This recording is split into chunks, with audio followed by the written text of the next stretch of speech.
A cordial welcome to this Social Innovators Award celebration. This year in a virtual form to which we all have become accustomed to in the last 6 months. Usually we meet in person during the UN General Assembly at the Sustainable Development Impact Summit of the World Economic Forum, where social innovators play an important role. Last year, we began the summit at the opening plenary consisting entirely of social innovators, demonstrating the key role they have to play in the Sustainable Development Agenda. This year, the SDI Summit is more important than ever, and I invite you to participate in the program, which is high-level, impact-oriented, and where your contribution to the different issues is highly valued. The COVID-19 pandemic is exposing deep inequalities, disproportionately affecting vulnerable and excluded communities. It has also demonstrated to all of us how important and challenging it is to be a social innovator. You are needed more than ever, but at the same time have to fight for continued existence because of lockdown and lack of resources. For this reason, we have created the COVID Response Alliance for Social Entrepreneurs and Innovators with over 60 other organizations, philanthropic foundations, businesses, international organizations, impact investors and intermediaries to coordinate the sector's efforts to overcome the significant impacts of COVID-19. I'm very touched by the stories I heard from many of you, which showed what individuals can achieve in a situation that has brought so much pain, anxiety and suffering to millions. I can only imagine what courage and perseverance it takes to continue your mission in such difficult and sometimes tragic conditions. I want to express to you my deep admiration, my great thanks, and I do so on behalf of all of us in the Schwab Foundation, as well as on behalf of the 800 colleagues at the World Economic Forum. You are true role models when working with the mission of the Forum in mind, committed to improving the state of the world. It is even more important today than the last 20 years to come together and celebrate social innovators.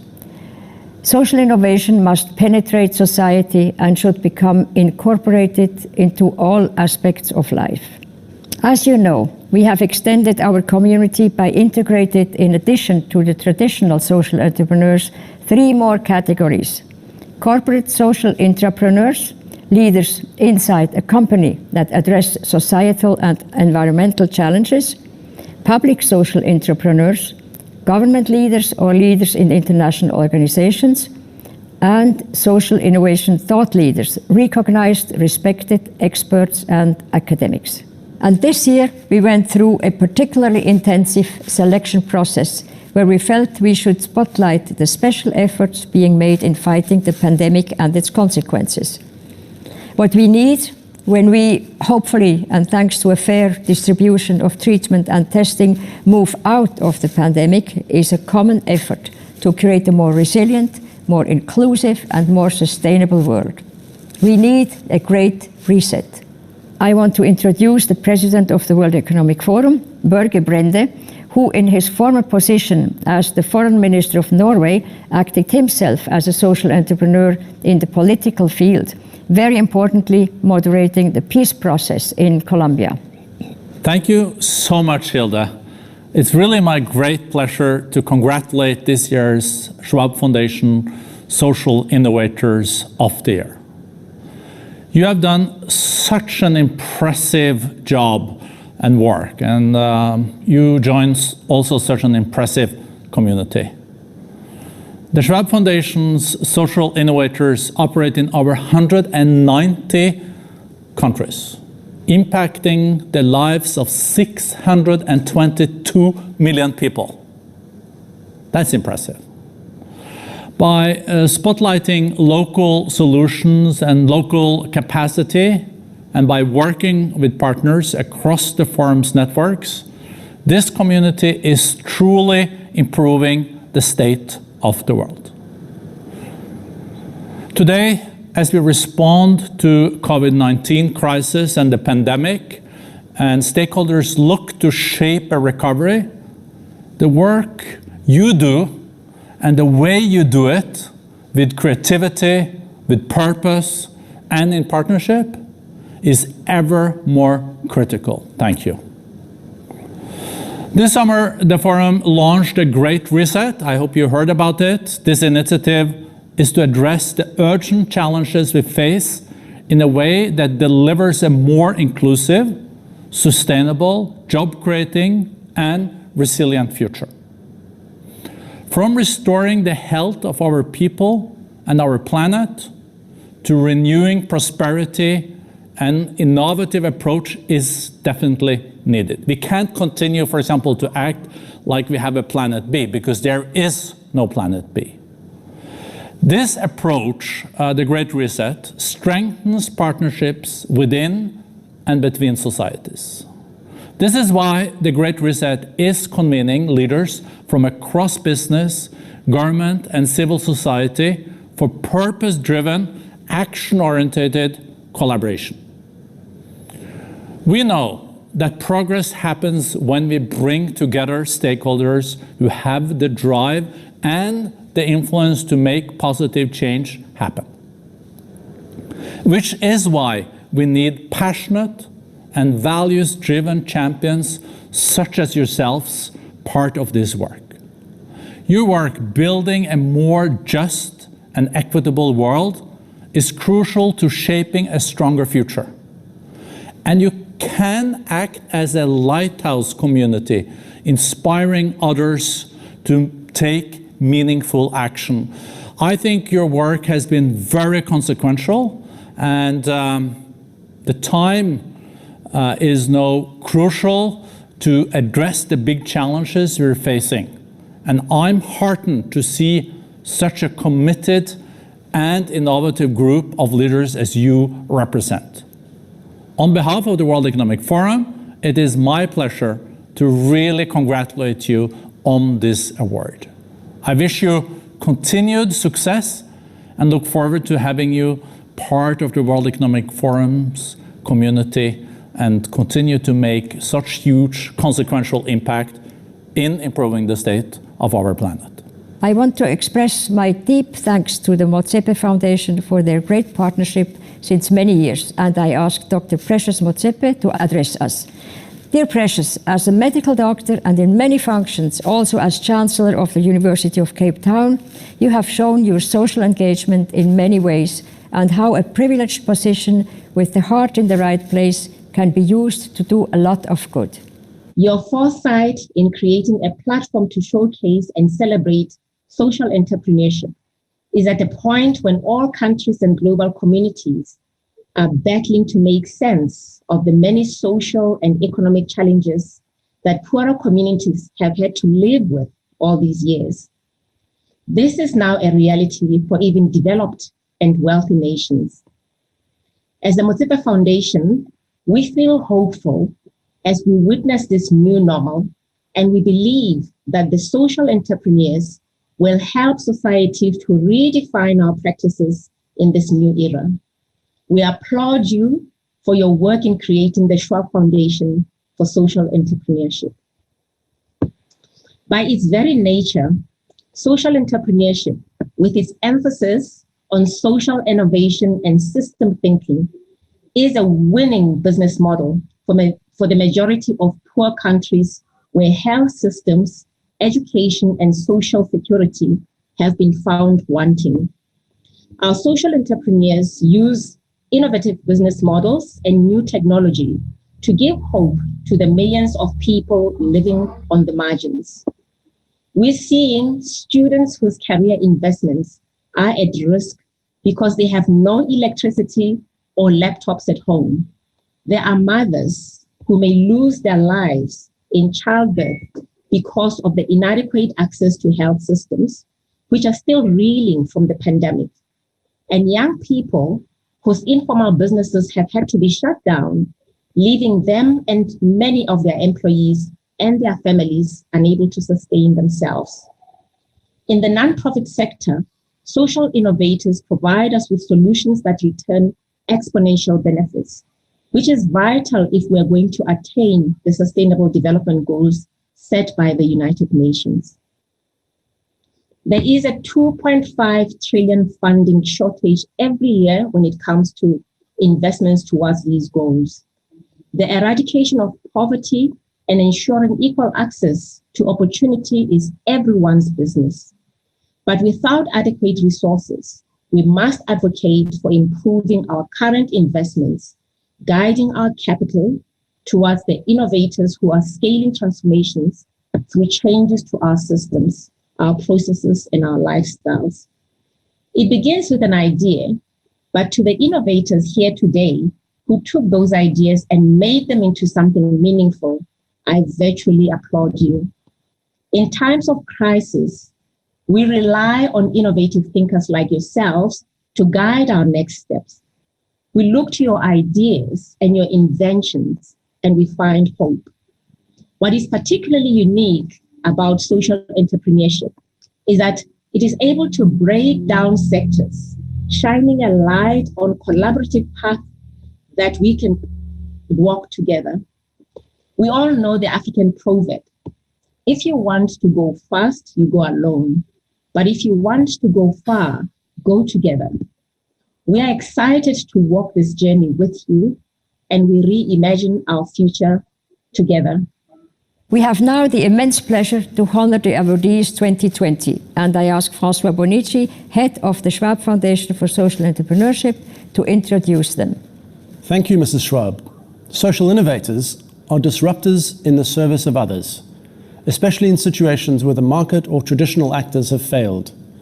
From harnessing the power of fourth industrial revolution technologies to educate teens in Africa, to protecting some of the world's most vulnerable groups in Asia, and pioneering sustainable consumption in Europe, and ultimately building ecosystems to support social innovation globally, the social innovators of the year are using their ingenuity, creativity, and determination to solve and wrestle with the world's most pressing problems. Social innovators are crucial in the response and the recovery from the COVID-19 pandemic and an integral part of the Great Reset. I'm delighted to congratulate and welcome 3 of the Schwab Foundation Social Innovation Awardees of 2020 to discuss with me the challenges and the opportunities of social innovation in the time of COVID. Guilherme Bramer Jr., Boomera, Brazil. Jesus Gerena and Mauricio Lim Miller, Family Independence Initiative, USA. Azim Sabahat, Global Healthcare Systems, India.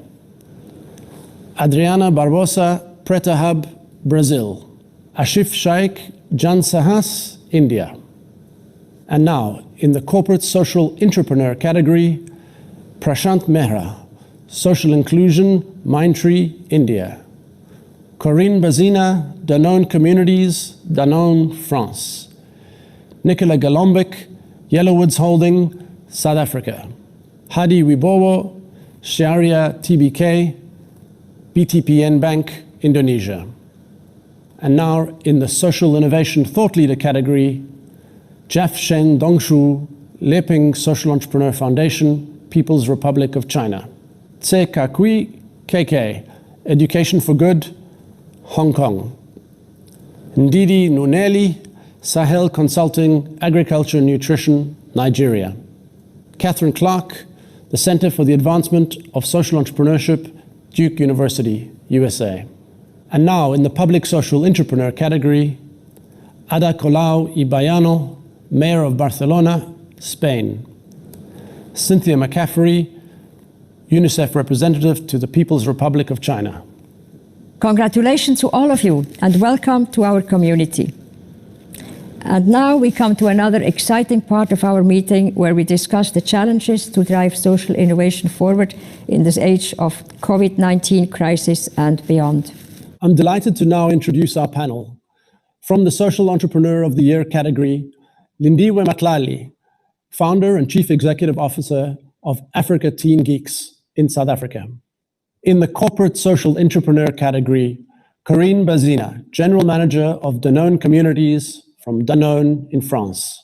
From the Social Innovation Thought Leader category, Jeff Sheng Dongshu from the Liping Social Entrepreneur Foundation in the People's Republic of China. Welcome to all of you. I'm really honored and delighted and inspired to have you here. Lindiwe, I'm going to start with you. As a compatriot, we are greatly inspired by your work and that of Africa Teen Geeks. Please tell us a little bit about your work and why the work you've done is so important during the time of the COVID pandemic and how you and your team have responded. Thank you so much for the honor. First of all, I would like to thank you and the World Economic Forum and Schwab Foundation for the recognition. It means a lot, and also to take this time and congratulate all the winners as well. Africa Teen Geeks started as just a non-profit organization that was focusing on teaching African kids how to code, with the vision of inspiring the next generation of tech innovators and entrepreneurs.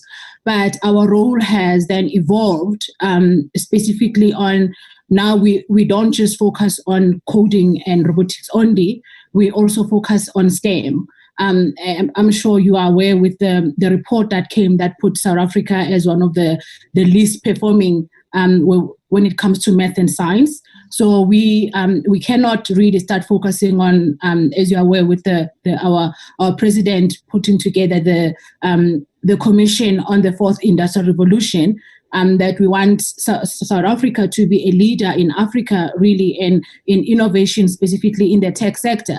We can't do that if our kids are not performing well in STEM.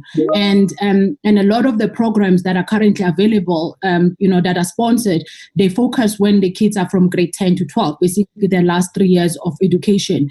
And I feel personally, but also as an organization, that is too late. We have to start as early as possible when the kids actually start school and start getting them to be comfortable, but also to love math, to love science, to be passionate about it, so that by the time they get to grade 10, where they need to choose a subject, then math or STEM are not those scary subjects that you need to be a genius to do, because I don't believe that. I think it's about muscle memory. The longer you teach a child, the more comfortable they are with any subject, the better they become. So if we start with them as early as possible, early intervention is actually important, rather than coming and trying to fix the problems that we find when it's already too late for our kids. And our role during the COVID-19, I think that's one of the great things about being a nonprofit, but also being able to respond quickly. When our president announced the lockdown, it was on a Thursday, and on Monday we launched our online school and we were able to get children. I mean, the first week we had about 30,000 kids that signed up from grade R, so as young as 6 years old up until grade 12. And by the end of lockdown, we were already reaching around 500,000 children.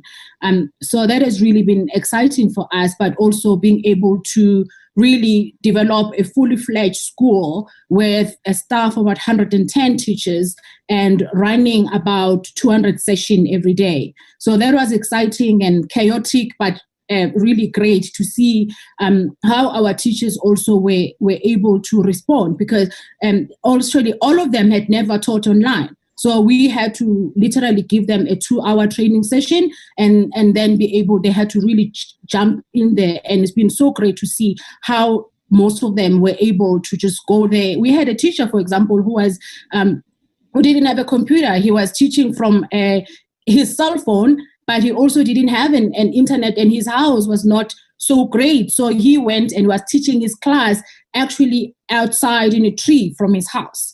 And that was, for us, just shows the commitment and the passion that, our teachers and also, I would say, our people have for education if they're given an opportunity to serve. Lindiwe, you're such an outstanding example of what so many social innovators have done in this period.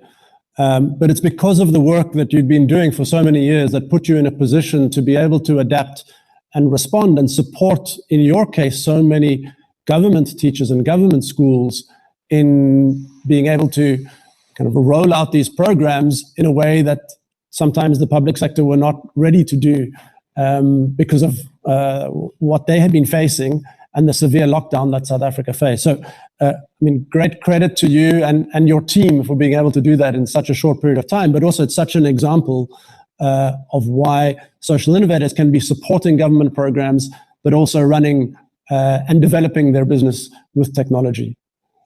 Corinne, I want to come to you now. You and Danone Communities and Danone have been supporting the work of social entrepreneurs for many years now. Please tell us a little bit about why a company like Danone has supported and invested in social entrepreneurs. Let me tell you a little bit about what is Danone Communities first. So it's a corporate investment fund that is dedicated to social businesses.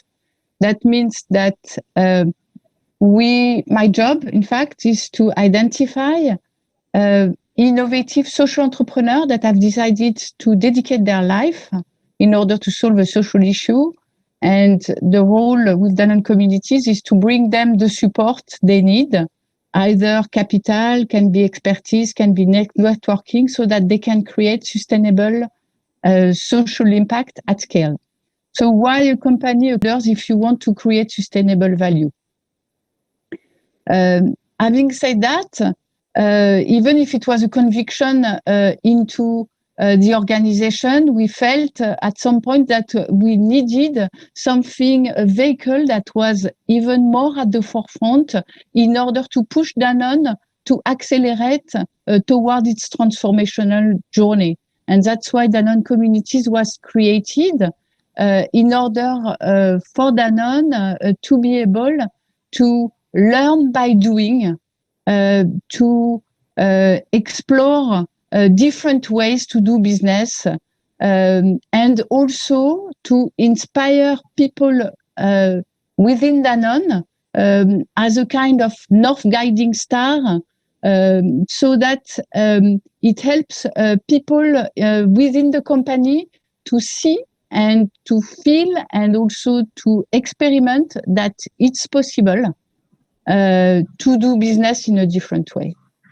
And thanks, Corinne. You've also described what it takes and what it means to be a corporate social entrepreneur, what we started to recognize last year through this new award category, and why we believe there are these similarities between social entrepreneurs and entrepreneurs because of the mission, because of the way you work, because of the commitment and passion, because of the persistence, but you have different tools at your disposal.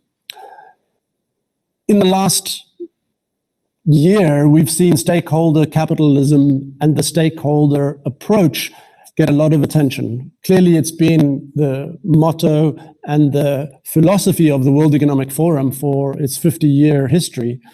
And earlier this year, Danone became the first listed company in France to adopt the entreprise à mission, the mission-based enterprise, which came into French law in 2019. So tell us what it means to be, as Danone Communities, the driving internal force of some of this change. You've explained you have a company that is got its values driven in purpose, and yet you have a role inside the company as well. So tell us a little bit around what is the role of corporate entrepreneurs in driving and realizing these kinds of missions. Our role is to challenge the status quo within the enterprise. In fact, I think what we play as a role is exactly the role that social entrepreneurs are playing with the world, I would say. So we challenge the status quo and we act as accelerators and as disruptors, as inspirators. So that's mainly what we do within the company. And you were explaining to me in a call we had last week as well, that you often test out some of the business models of what might inspire, but also demonstrate what's possible within a company. Yes, exactly. Can you give us an example? Well, I think, for instance, B Corp can be an example. As you may know, Danone has an objective of being B Corp certified 100% by 2025. And this was even brought forward. Initially, we were thinking of having it by 2030. And B Corp is a certification that helps you to measure the value that you create for all your stakeholders. I think if we had said something like that in 2007, for instance, to people within Danone, when Danone Communities was created, that at some point within Danone, we will measure the value that we create for all our stakeholders, nobody would have believed us within the company.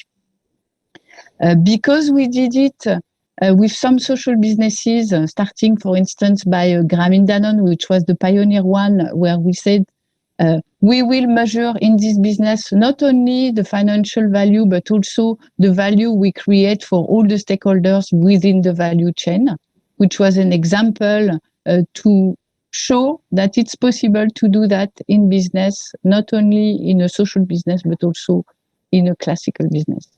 So this could be one of the examples, for instance.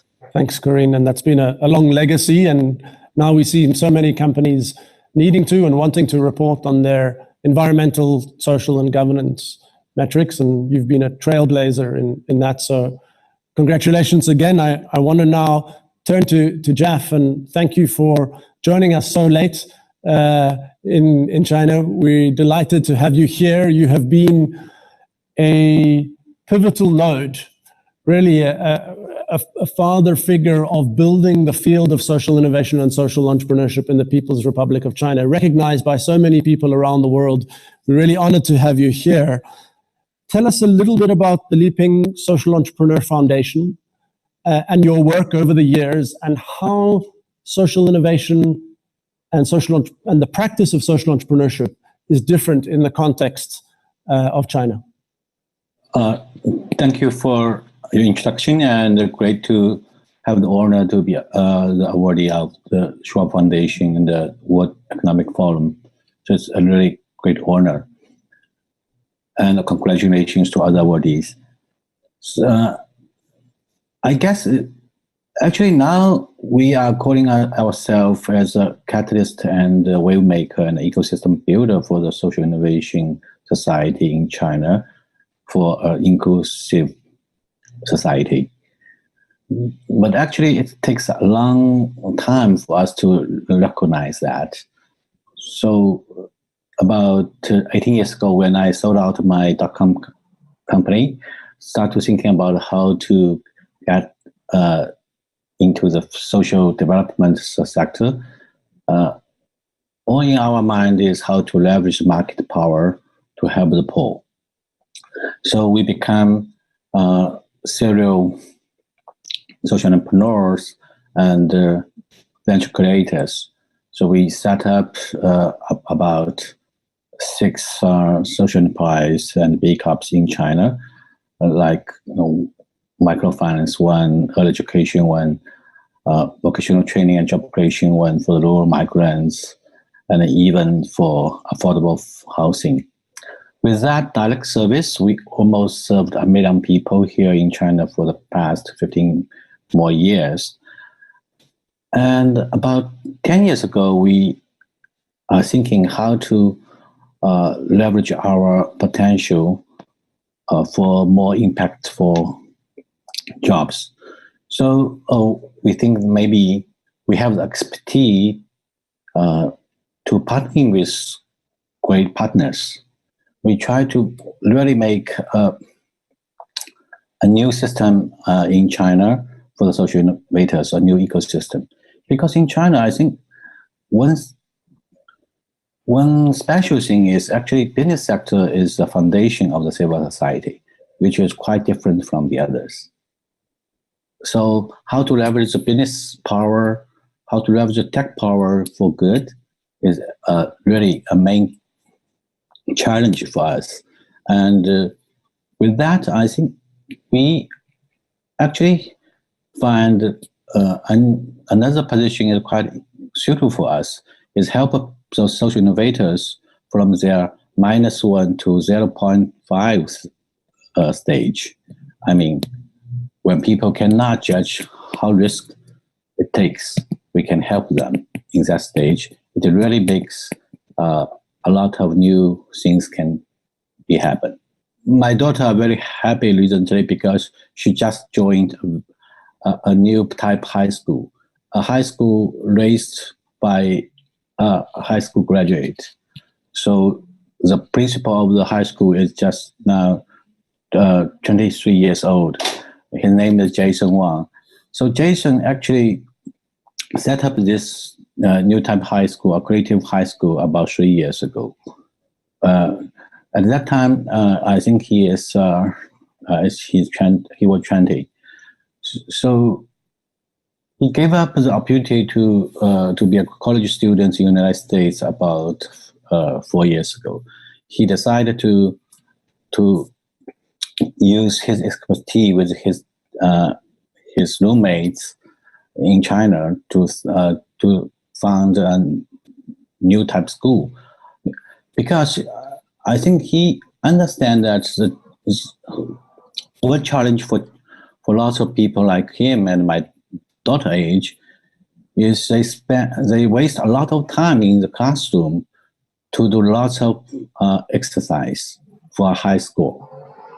And that is not actually people needed for the future. So they decide to change the situation by themselves. And actually, they got some systemic help.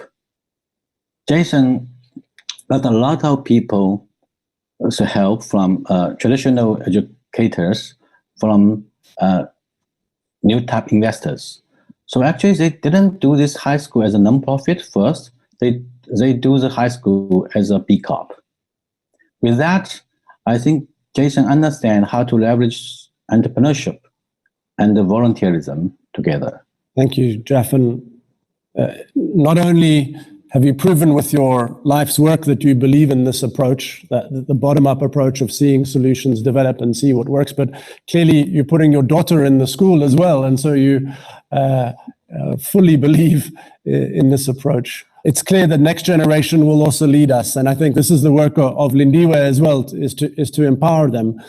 And yet right now it remains a crisis. South Africa has had an extremely hard lockdown, Lindiwe, and tell us a bit about the reality and the challenge that you face, despite reaching 500,000 school children. What do governments need to do to enable the work of social entrepreneurs and social innovators? Yeah, I mean, with us, the 500,000 for me, I see it as a failure really, because we have 11 million kids in South Africa that are at school, and 500,000 is literally just a drop in the ocean. And the reason for that is because of lack of access to internet and lack of, and also the price of data in South Africa being one of the highest in the world. So, and currently now, I see that even before, COVID, that access to internet was not something that was seen as, a basic need, something that government should actually invest. Because if you look at how much money has been invested in the development of broadband, it's not a lot. And obviously, being a developing country, obviously, the issue was we need to focus on issues of bread and butter. We must build schools. We must make sure that people have access to social security. While those are important, but this crisis showed us that access to internet is actually just as important, because all the kids of the parents who are relatively well off, the middle class and rich, were not affected at all by COVID-19. My kids have been going to school the entire time. So they went through the entire curriculum. I was listening to our minister last week, a few weeks ago, actually talking about how it's going to take about between 18 and 2 years for the kids who were not, who basically during hard lockdown were not able to go to school, for them to recover. And that also, what it does, it also increases the achievement gap. Because what it means is that those kids from rich families or middle class family are going to just, cruise through, and they're going to pass, they're going to do well at universities. But the kids that are poor are going to struggle. And that's not because they're not smart. It's just a matter of, where they are born, who their parents are matters. And I've seen also, when you look at governments, you'll find that I'm just going to make an example with South Africa. You see our government has, a a team of leading CEOs and entrepreneurs that advises them on investment. But you look at even a lot of countries, you won't see a government or president having a team of social entrepreneurs advising him as well. While we need business for the economy to grow, but you also need social entrepreneurs who are able to balance both the social issues as well as entrepreneurship. While a business will measure their success just on profit alone, as social entrepreneurs measure our success based on impact. It's not so much about how much money I've made, it's also how many people did I help while making the money that I made. Right? So it's really important that those social entrepreneurs should also be have a seat at the table so that they can help in influencing policy. And also one thing that I love about social entrepreneurs, when we start, we don't have money. So you start from nothing. So we know how we can actually go out and inspire other young people to be able to get into this sector, because we know how to do more with little. So, and that goes a long way, because by the time you have more resources, you're able to reach more, because you used to be frugal. You used to focus on, the $1 must go as further as possible. Now, when I have 1 million, instead of just focusing on the PR, I'm like, I don't need PR. I can reach 1 million kids, So I think that is really something that is really important, because if you look at how some companies, when they invest in their social responsibility, it's always mostly about the PR. You find that they spend more money on the PR than they do on the actual programs. So I think we social innovators should be given a seat at the table.